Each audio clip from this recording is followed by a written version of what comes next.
Nova Estela Ciência em Debate, um programa da TV PUC São Paulo, um programa que conta com apoio da área de História da Ciência da PUC, a área que está localizada no campus Marquês de Paranaguá. Nem todo mundo conhece mais a PUC Monte Alegre, mas a Marquês de Paranaguá é uma pequena ilha verde do outro lado da Consolação, perto da Praça Roosevelt, onde funciona a área de exatas, e a PUC mantém lá a área de pesquisa e ensino em História da Ciência. Nova Estela é um programa semanal que traz para o público um debate, uma discussão sobre a nossa ciência, a ciência que invade o nosso cotidiano, a vida no século XX, no século XXI, e que tem raízes muito antigas e também tem aí uma perspectiva que a gente procura explorar num debate, tendo cada semana um convidado, muitas vezes professores da própria instituição, da PUC São Paulo, mas hoje temos um convidado muito especial, Juliano Speyer, que é formado em Antropologia Digital, acertei? Acertou. Antropologia Digital, ele se formou há pouco tempo na Inglaterra, depois ele vai nos contar como é que é esse curso, né? Afinal, pouca gente, mesmo aqui do nosso mundo do canal universitário, ainda não conhece essa área da Antropologia Digital.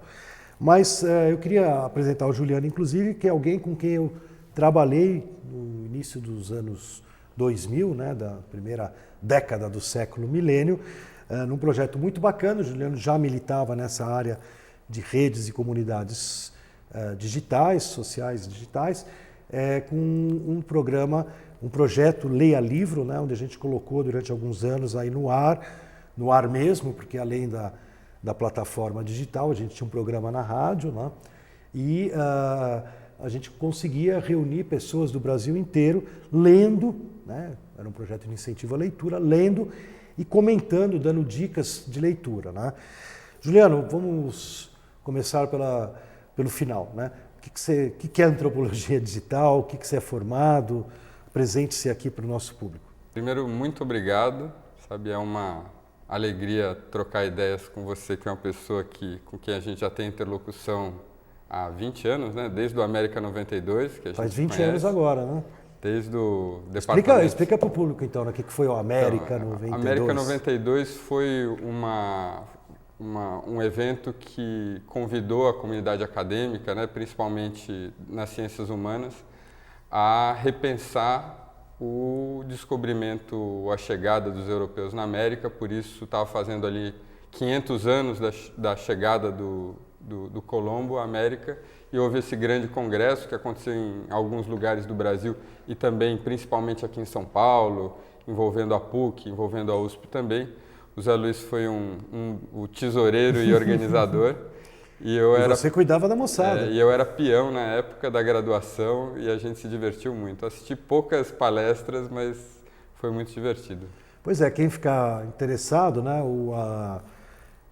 ainda não está digital, a gente precisa providenciar isso, né, Juliano? Mas o América 92 deixou um legado muito bacana, eu uso muito nos meus cursos, né?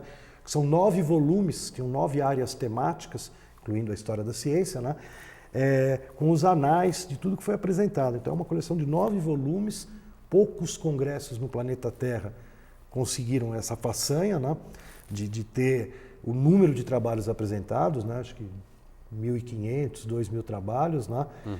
Ou até mais, não sei, e eles estarem publicados em papel, e essa coleção, aqui nas bibliotecas da PUC, a gente encontra, da USP com certeza, estão disponíveis, como ele falou, né, numa reflexão muito oportuna, né, repensando o que foi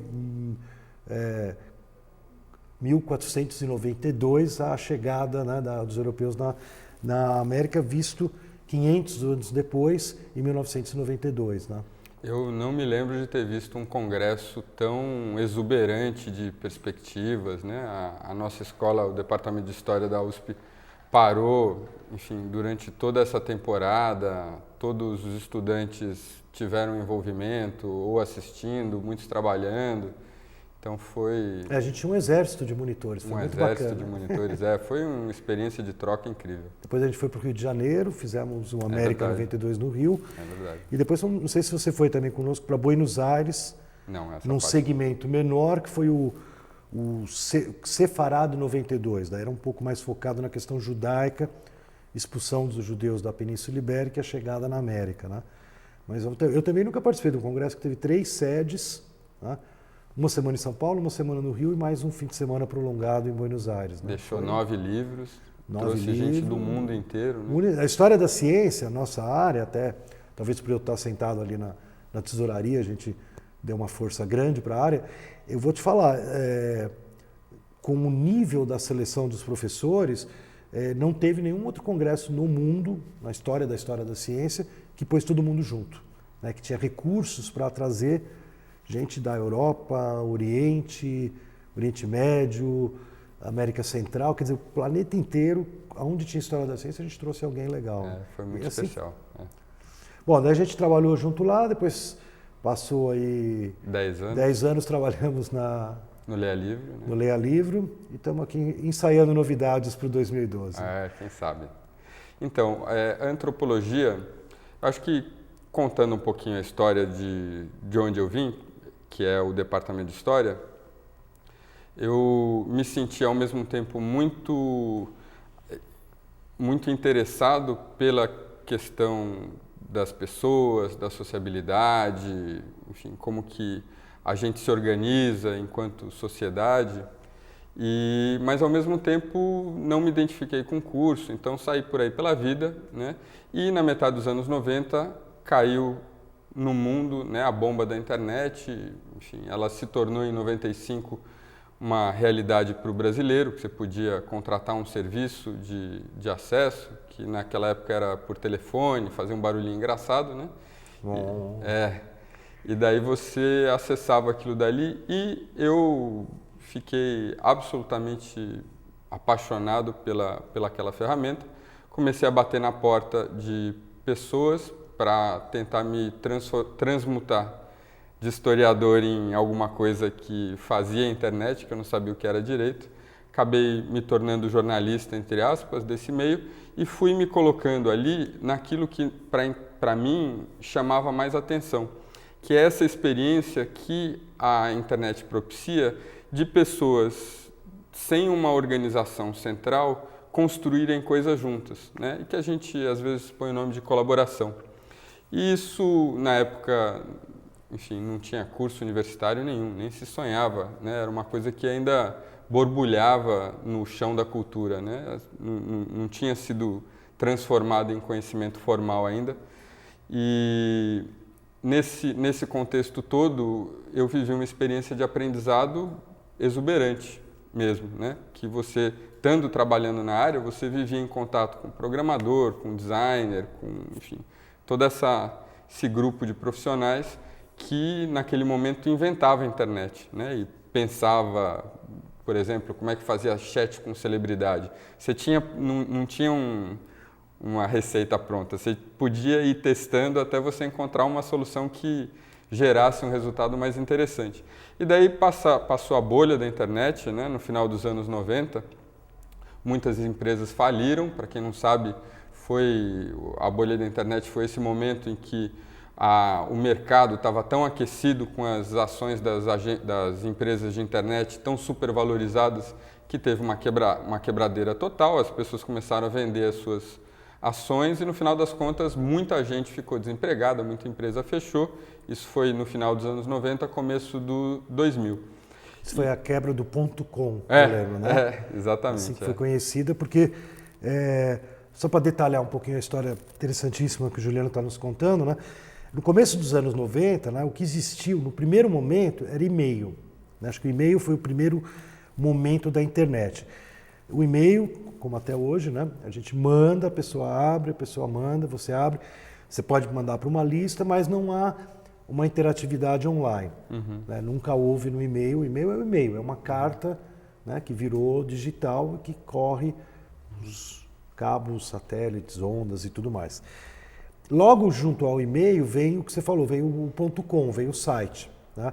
E esse é o momento que começa esse crescimento que vai dar na bolha do .com, que é o site que você trabalhava era o Star Media? Star Media,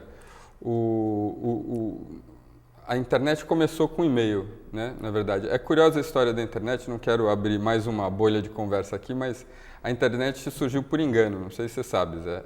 É curioso, porque os americanos preocupados com a questão do Sputnik, os soviéticos mandando foguete, né, enfim, com satélites passando sobre a cabeça dos americanos, aquela paranoia dos anos 50 nos Estados Unidos, 50 e 60, né, da Guerra Fria. Guerra nuclear. Com a perspectiva da guerra nuclear, a crise dos mísseis, né, em Cuba. E nesse contexto todo, o governo americano, o Departamento de Defesa dos Estados Unidos, criou um projeto chamado ARPANET, que tinha por objetivo juntar os computadores de algumas centrais de computação entre universidade e governo, né? Tanto que, você se lembra, a internet chegou no Brasil pela USP, né? Não por acaso, porque existia essa integração com centros de produção de conhecimento. Mas a função era de defesa.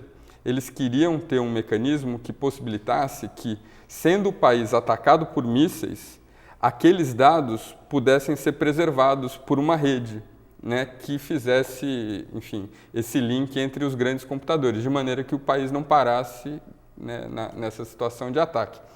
E daí um cientista, um engenheiro do MIT que estava trabalhando nesse projeto, levou do MIT um programinha para trocar e-mails, né, e instalou informalmente na ARPANET. A ARPANET não tinha essa finalidade. E por isso que, se você for procurar, por exemplo, na Wikipédia, não existe um inventor para a internet. Ninguém teve a ideia da internet. A internet emergiu.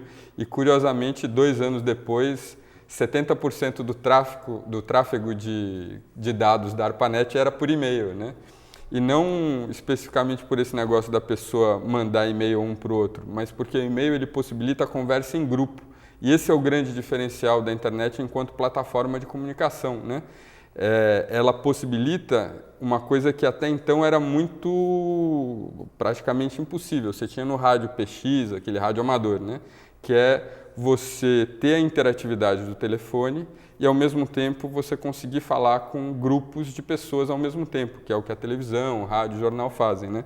Surgiu justamente do e-mail. Mas depois dessa história do .com, voltando ao que a gente estava falando antes, que a gente gosta de abrir várias janelas de conversa ao mesmo tempo, o mercado se tornou mais agressivo, eu acho, comercialmente, no sentido de transformar o que era, enfim, a promessa da internet em efetivamente lucro, receita, e nesse processo a ideia de colaboração, de compartilhamento de conhecimento, acabou se tornando uma espécie de, sei lá, logo de venda, né, uma espécie de chamariz para vender a internet, né? Então, essas coisas acabaram, eu acho que nesse processo, sendo muito banalizadas, nessa tentativa, eu acho que muito forte de vender a internet. E isso foi, acho que, me desinteressando do ambiente comercial da internet. Então já existia menos possibilidade da gente aprender no trabalho como a gente aprendia sempre. E, enfim, o que imperou durante muito tempo, acho que até hoje, de certa forma, são esses chavões, né? A democratização do conhecimento, as pessoas colaborando umas com as outras livremente. E que eu acho que, para mim, estando ali dentro e tendo visto, né, essa indústria crescer, eu sentia que a gente poderia dar mais profundidade para esse debate, né? Que era um debate que ele tinha um propósito meramente comercial, né? Era sempre ufanista, a internet redentora, né? A noção da internet como essa coisa de jovem, nerd, tecnofílico, né? E que enfim, abraça esse conhecimento. E nesse contexto, a antropologia apareceu para mim como uma possibilidade de viver mais profundamente essas indagações que fazem a internet ser interessante, está criando tantas transformações. Por que a antropologia? Porque a antropologia ela estuda essas estruturas mais primordiais de sociabilização do ser humano, né? O gênero, o kinship, né, que são os vínculos familiares, etc, etc. A antropologia está meio que no meio do caminho entre a psicologia que estuda o indivíduo e a sociologia que estuda as massas, né? ali no meio do caminho você tem família, você tem clãs, etc., e que é muito a praia da antropologia e que, ao longo do século XX, deixou de ser focada nas populações ditas primitivas e ganhou o mundo, né? A antropologia acho que uma ferramenta de trabalho em muitos sentidos que ajudou muito, inclusive, pesquisa de opinião, a construção, né, de pesquisas de mercado, contribuiu com técnicas, por exemplo, a técnica principal dela, que é a observação participante, que você fica no lugar em que você está pesquisando e você aprende estando e fazendo com as pessoas que você está estudando, né? Então, a ideia da rede social, que é o que funda essa possibilidade de interação, ela também está no centro da atenção do antropólogo. E no começo, aí, em 2010, a UCL, que é a University College London, lançou o primeiro programa, esse programa que chama Antropologia Digital, que, enfim, eu me matriculei com altíssimas expectativas e que eu saí de lá com as minhas expectativas completamente superadas, porque eles me deram, eu acho que muito do que eu esperava, que era um caminho de saída para esse discurso repetitivo e monótono sobre a internet, um discurso que é sempre ufanista, sempre bonito, sempre agradável, né, que limpa o que não é agradável para debaixo do tapete. Não se fala, por exemplo, que 70% da internet é pornografia e N outros problemas que a internet traz para a gente e que não entram dentro dessa conversa. Então, é um programa sobre antropologia, né, explicitamente sobre antropologia, e eu acho que ele coloca a palavra internet ali simplesmente para indicar para as pessoas que acham que a antropologia estuda só índio, né, que a antropologia ela tem, enfim, uma possibilidade muito rica de oferecer respostas interessantes, relevantes, inclusive comerciais, de insights para quem está estudando a internet. Então foi... Enfim, Deixa eu te fazer uma pergunta típica para um mestrando, né, que terminou, um mestre, né, que terminou seu mestrado, né? Que você estudou, você em particular, né? Sempre é legal dar uma olhada no tema, pesquisa, né? No tema da pesquisa particular do nosso convidado aqui. Eu estudei, Zé, um assunto que está intimamente ligado com a questão da internet, que é a questão do aprendizado informal, né? A gente tem há 150 anos essa instituição que a gente conhece hoje, que a gente, aliás, está nela aqui, que é a escola, né?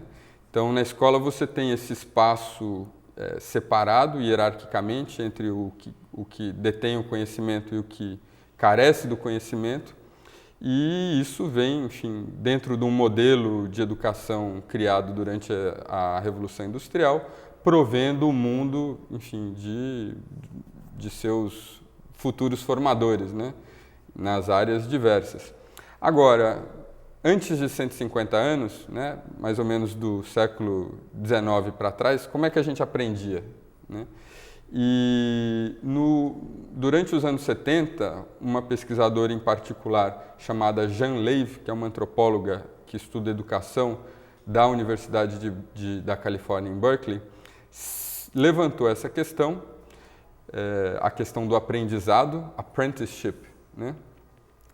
Porque ela e outras pessoas ligadas à própria instituição e à Xerox PARC, que era o centro de pesquisas da Xerox, enfim, um núcleo absolutamente importante para a história da computação, inventou o computador pessoal, só para dar um exemplo da importância da colaboração deles, né, para a nossa indústria, eles suspeitavam que nessa noção de aprendizado, que é uma noção datada pelos educadores, havia muito mais coisa ali do que a princípio estava dito. Que você pensa em aprendizado, você pensa nessa relação entre mestre e discípulo, né?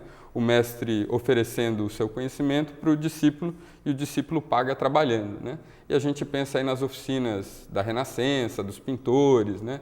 Que os sujeitos iam aprender com os mestres. E esse grupo começa a questionar alguns elementos dessa noção. Por exemplo, que o aprendiz não necessariamente aprende com o mestre. Aliás, raramente aprende com o mestre. Ele aprende com seus pares. Eles notam que existe um processo que vai da entrada dessa pessoa na periferia do sistema, quando ele é um novato, um iniciante, em direção ao centro desse sistema, né?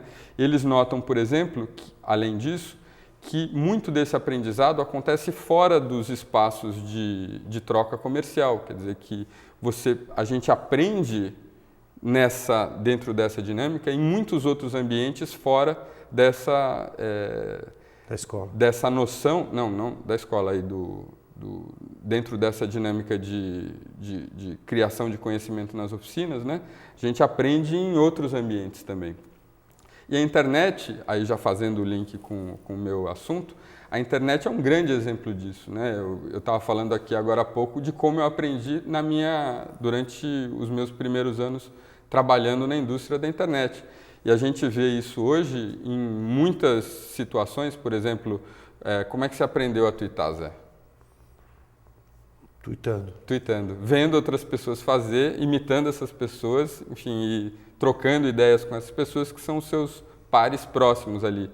E isso acontece, se você for olhar um exemplo puro desse processo de aprendizado, você encontra, por exemplo, no site Flickr, que é um site para gente que gosta de fotografar. Então você vê um sujeito que tira uma foto bacana, imediatamente você tem ali embaixo uma série de pessoas perguntando que câmera você usou, como é que você fez essa exposição, como você regulou a sua câmera, né? Então eu estudei esse assunto, né, de como as pessoas aprendem dentro de um espaço informal, desestruturado, né, sem a presença necessariamente dessa divisão entre dono do conhecimento e, né, a pessoa que carece do conhecimento. E aplicado especificamente a um ambiente que é o que eu ainda estou muito ligado e interessado, que é o YouTube. Quem, enfim, se envolver um pouquinho mais com o YouTube sabe de uma categoria de vídeos que existe no YouTube, que são os tutoriais, por exemplo, né? Então, o sujeito ele conhece um determinado assunto muito melhor do que ele, muito mais fácil, rápido, prático para os dois lados, para quem quer ensinar e para quem aprender. Em vez dele escrever o passo a passo, ele mostrar, olha, esse daqui é o meu telefone. Meu telefone funciona assim. E daí o tutorial é simplesmente isso, é uma gravação de uma rotina de um determinado processo. E esse foi o assunto da minha pesquisa, foi o aprendizado informal dentro desse ambiente do YouTube. Muito bom. E eu estava lembrando, Juliano, por isso que eu falei aquela hora da escola, né? Que cada um deve ter, não sei se tem um tweet que aconteceu mais explosivo, né? E esse tweet não é meu, né? Eu estava tweetando uma palestra de uma espanhola, Pilar Pérez, do Ministério da Educação da Espanha, que veio no Brasil basicamente debater a Biblioteca do Futuro, né? Eu trabalho, como você sabe, muito ligado a incentivo à leitura, e uma das questões, né, eu estou abrindo biblioteca em cidades brasileiras que ainda não tem biblioteca.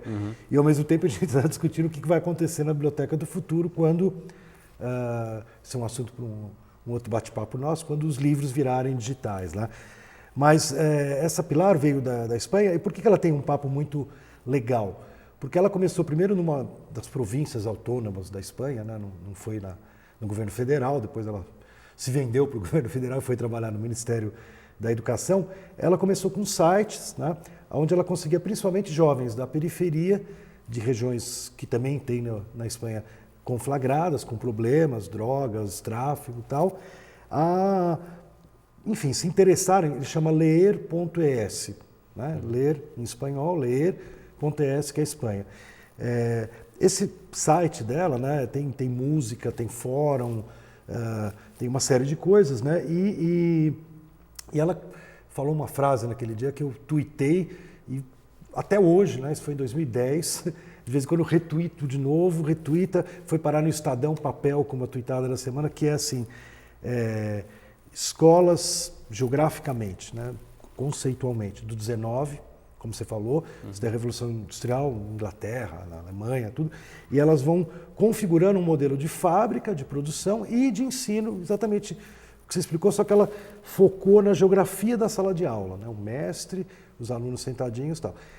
Isso é do século XIX. Ela põe um PowerPoint assim que você vai enxergando a nossa escola, como a gente tem aqui na PUC, e ela vai casando exatamente com uma sala de aula que ela pega uma foto, uma pintura do século XIX.